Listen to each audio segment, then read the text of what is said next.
What's going on, YouTube? This is your boy Laz, aka Megapixel, and today I'm coming at you with an Emperor of Darkness structure deck opening and quick review. Before I get started, I do want to let you guys know that for every starter deck and structure deck that came out at the time of Emperor of Darkness or before, the openings and reviews will already be unboxed and the cards will be put in sleeves. Everything from Rise of the True Dragons and on will be a full deck opening and review where I haven't taken the cards out and put them out in sleeves yet. I apologize for this. I was planning on starting this YouTube channel a while back when I had ordered all of these starter decks and structure decks, but due to personal reasons and whatnot, I was not able to get the equipment on time, and I kind of just got excited to open the decks. So without further ado, let's get started.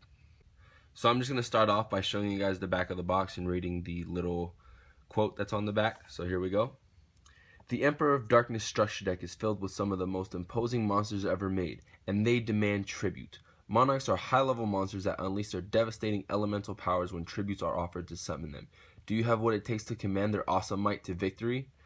So, Monarchs, as you guys know, are one of the more powerful decks that aren't currently in the meta as far as, Cosmos and PK Fire and all that stuff goes.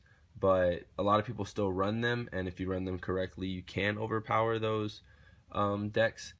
Now I'm just going to show you guys the little rule book that comes with it that covers a bunch of the strategies that you can do with this basic deck, and I'll just show you guys the playmat. So I used to like running Monarchs a long time ago, before they got all fancy.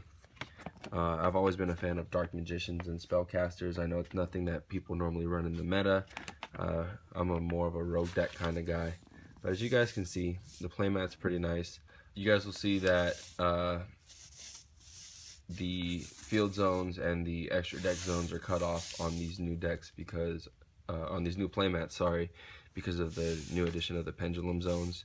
So, I mean, it's okay. I recommend using an actual playmat instead of the paper playmats, but these are always good for collections. I still have my playmats from the original Yugi and Kaiba and Joey starter decks, so I just keep them around. And the nice thing about these is that on the back side you do have your strategies that you can run. It'll show you what booster packs or booster boxes you can use to power them up, and there's a little bit of Yu-Gi-Oh TCG promotion as well.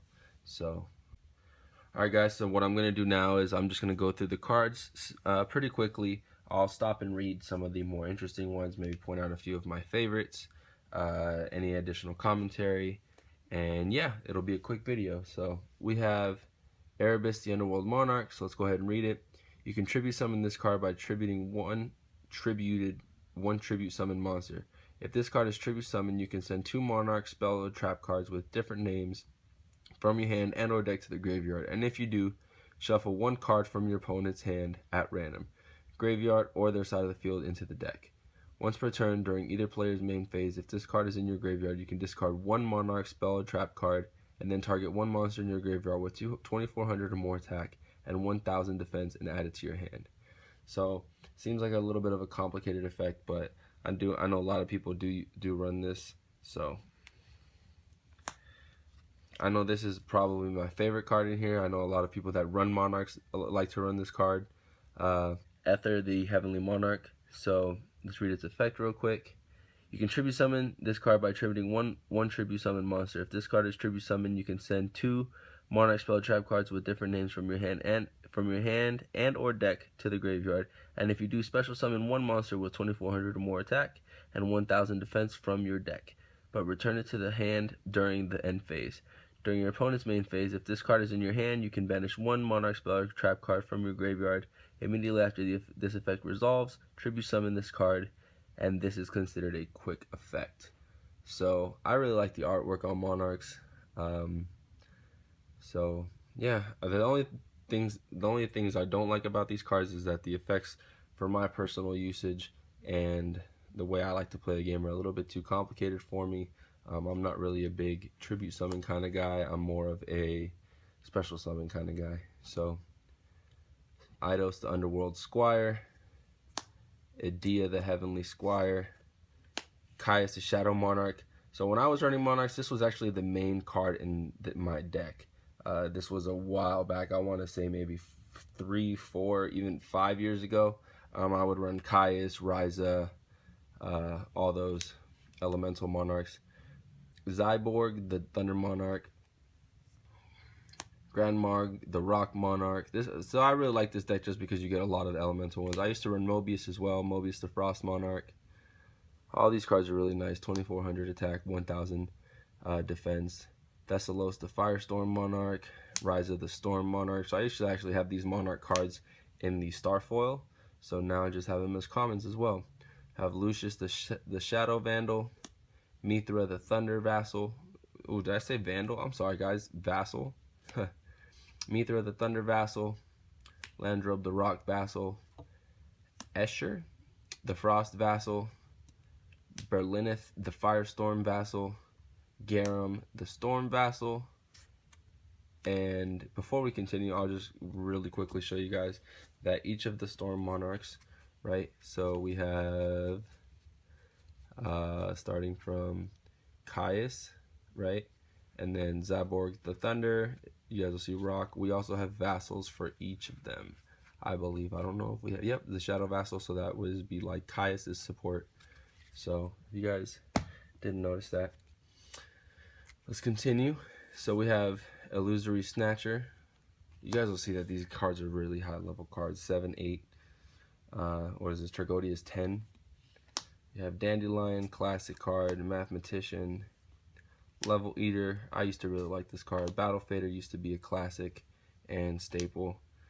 Rainbow Karibo. I really like all the different Karibo cards, whether I can actually use them or not. Pantheism of the Monarchs. Domain of the True Monarchs. March of the Monarchs. Return of the Monarchs. The Monarchs Storm Forth. Strike of the Monarchs. Hope you guys can see the art works pretty well. Testing out new lighting and a new camera. So, Tenacity of the Monarchs.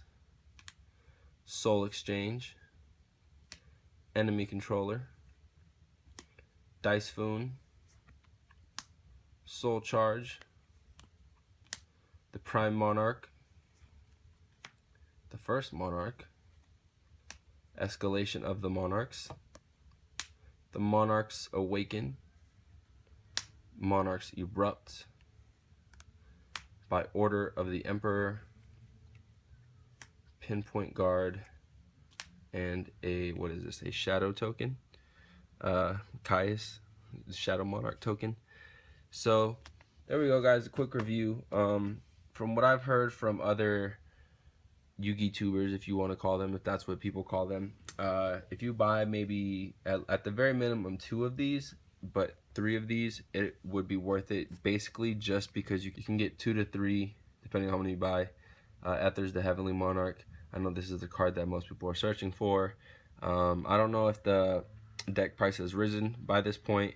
But if you can get it for $9 to $10, I think it's still worth it, because Monarchs are like an easy rogue deck that you can run. So if you guys enjoyed the video, please leave a like and please subscribe. I'm new to YouTube, so any help that you guys can provide is greatly appreciated. If you guys have any comments, concerns about how I can improve my video qualities, how I can improve my reviews, please let me know in the comment section below. I'll post a link to my Facebook page, my Twitter page, my Instagram. I also live stream some games on Twitch, so if you guys can please check that out, I'd greatly appreciate it. Thank you guys so much, and have a nice day.